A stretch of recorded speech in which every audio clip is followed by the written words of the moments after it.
Oi, eu sou a enfermeira Milene, da Educação Permanente do Hospital, e hoje o tema do nosso vídeo é administração de medicamentos. Primeiro, nós vamos começar a falar dos 11 certos da medicação.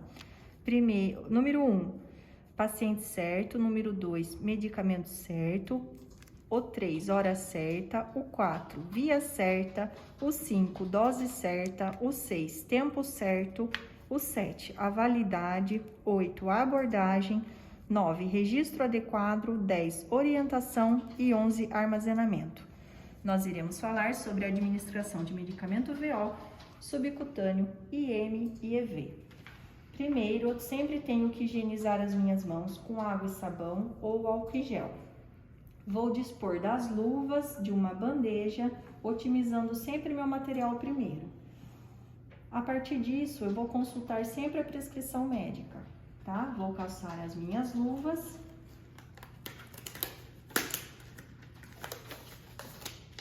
E vou organizar meu material. Nós vamos começar pela via oral, tá? Vou checar a minha prescrição e separar o material, o medicamento que está prescrito. Aqui no caso é um comprimido de Buscopan, tá? Eu já vou identificar sempre com o nome e o sobrenome do paciente, o comprimido, o nome do medicamento e a via e o leito. Oi, bom dia. Eu sou a Milene, enfermeira, e vou cuidar da senhora hoje na parte da manhã. Aí a gente checa na pulseira do paciente o nome e na identificação do leito. Se o paciente estiver consciente e orientado, a gente pode perguntar o nome. Qual que é o nome da senhora? Cátia Martins. A senhora vai tomar um comprimido de Buscopan, tá? Tem que engolir, tem uma água aqui. Se o paciente não tiver orientado, a gente tem que colocar o comprimido na boca dele, tá? E assegurar que ele engoliu o comprimido. Então, essa é a via de administração VO. A via sublingual, nós vamos garantir que o paciente...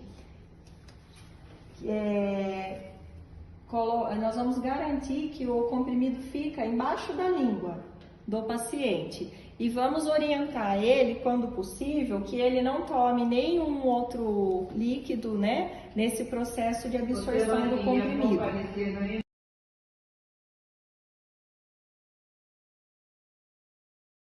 Agora, nós vamos fazer a administração do medicamento subcutâneo, tá? Primeiro, eu higienizo as minhas mãos, né, com álcool gel ou água e sabão. Vou calçar as minhas luvas, vou preparar a bandeja. Vou identificar a medicação que eu vou fazer, lembrando o nome completo do paciente, o nome do medicamento, a dose e a via e o leito. Bandeja, eu já otimizo o meu material, tá? Para a via subcutânea, eu vou pegar uma seringa de 1 ml e uma agulha de 13 por 4,5. Lembrando que a dose máxima infundida na via subcutânea é 1 ml.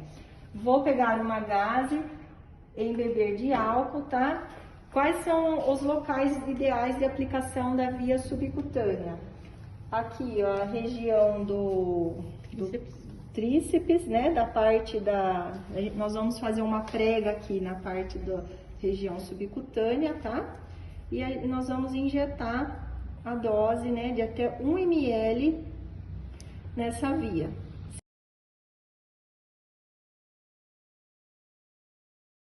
No caso de heparina, a região escolhida sempre tem que ser a região umbilical, a região do umbigo, 4 dedos do lado do umbigo. Eu vou fazer a prega e nós vamos administrar a medicação subcutânea, depois de higienizar.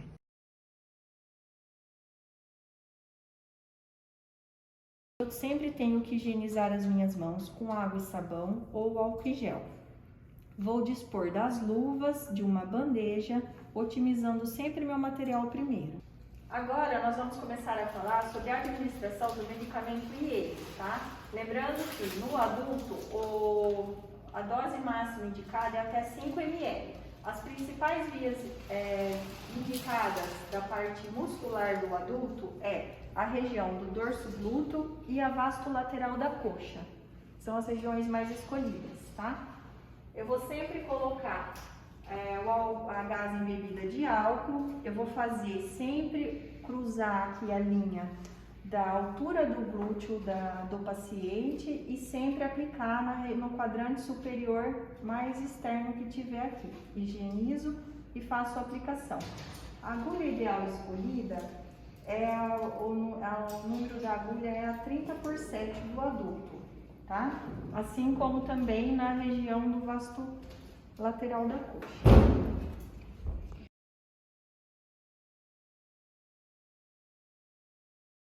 E para a aplicação no vasto lateral da coxa, eu vou higienizar o local, vou fazer a prega aqui na lateral e fazer a aplicação sempre no ângulo de 90 graus, o bisel sempre lateralizado.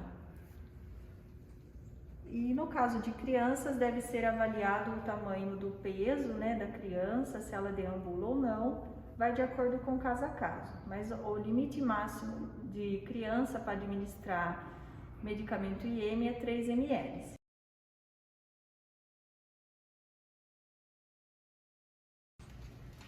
E sobre o músculo do deltoide, a gente deve expor sempre ele, né, para ver a região inteira dele, fazer a prega, também no ângulo de 90 graus, mas ele é um músculo exclusivo para a vacina.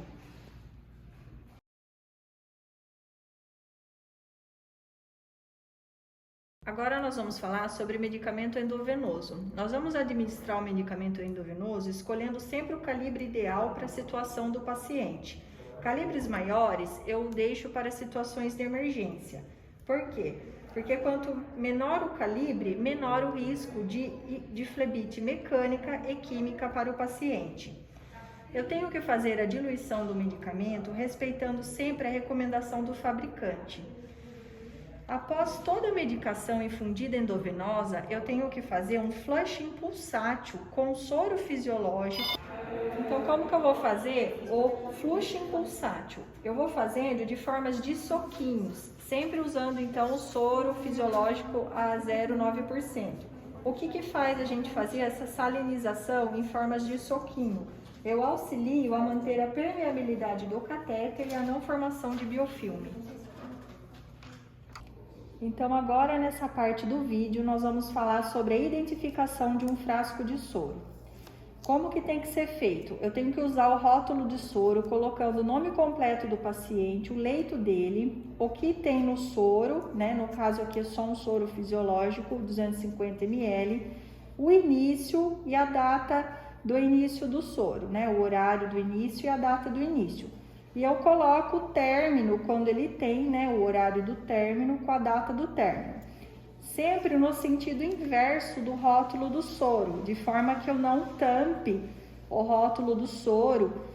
E aqui a parte onde coloca, né? Onde mede a quantidade de ml. Eu não posso escrever o meu soro com caneta, tá? Há estudos que falam que contaminam o que tem dentro, além do risco de molhar e apagar o que você escreveu aqui, tá bom? A outra parte que nós vamos falar agora é da identificação do equipo. O equipo macro e equipo de dieta, eles devem ser trocados a cada 24 horas e deve ser identificado nessa parte aqui. Por que eu não posso identificar aqui? Aqui vai tampar o meu campo aqui do gotejamento, né? E se caso eu estiver usando uma bomba também vai tampar, tá? O ideal é ser colocado o esparadrapo aqui com a data. Então, o equipo macro troca a cada 24 horas. Se eu tiver entra ar no meu soro, eu tenho respiro, tá? Eu vou abrir o respiro. Nunca eu vou perfurar o frasco do soro, tá? Vamos aqui falar se eu precisar injetar uma medicação em bolos, aqui no meu injetor lateral. Eu vou usar agulha de menor calibre, 25/7 ou 25/8, para fazer a injeção aqui do meu medicamento em bolos. Não é recomendável utilizar agulhas de grosso calibre, porque elas vão lacerar a borrachinha aqui do injetor lateral, né, fazendo com que saia o medicamento. E eu tenho que depois trocar todo o equipo. E aí, quando for utilizar um frasco de soro com grande volume ou um frasco de água destilada, nós vamos utilizar um dispositivo que tem um perfurador dos dois lados. Então, eu vou utilizar ele para fazer o meu procedimento, né? Algum curativo, jogar esse soro numa cuba, fazer um selo d'água, ou mesmo deixar o volume desejado que o médico pediu. Eu vou sempre identificar com a data e o horário para deixar ele ser utilizado no meu plantão, caso eu ache necessário e prudente ser usado em algum procedimento. Aí no final do plantão a gente descarta o que sobrou desse material do soro ou água destilada, e esse meu dispositivo, que é perfurante, né, nas duas vias, eu desprezo no Descarpac.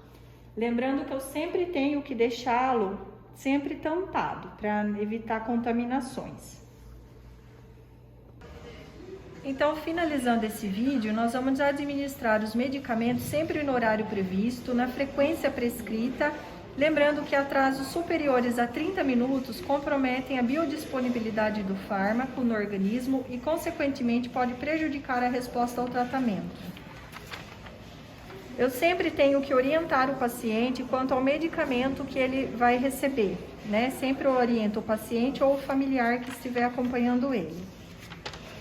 Eu sempre faço o registro do medicamento que eu fiz, assim como eu faço o registro do medicamento bolado, né? Justificando o motivo do medicamento bolado. Lembrando que a gente sempre devolve à farmácia o medicamento que não foi feito. Registro do medicamento vai incluir a checagem da medicação administrada na prescrição médica, contendo a rúbrica legível. Lembrando, se não está registrado, não foi feito. O paciente ele tem o direito a recusar o medicamento e eu faço o registro também dessa recusa. E os cuidados gerais na administração do medicamento: evitar distrações e interrupções. E é fundamental que o profissional iniciou a administração do medicamento, ele termine o procedimento da administração. E eu faço o monitoramento dos resultados do medicamento que eu administrei. Eu vou olhar se a resposta foi esperada daquele medicamento. Importante, nunca eu administro medicamentos quando houver dúvida. Sempre a gente vai consultar o enfermeiro responsável que estiver no setor.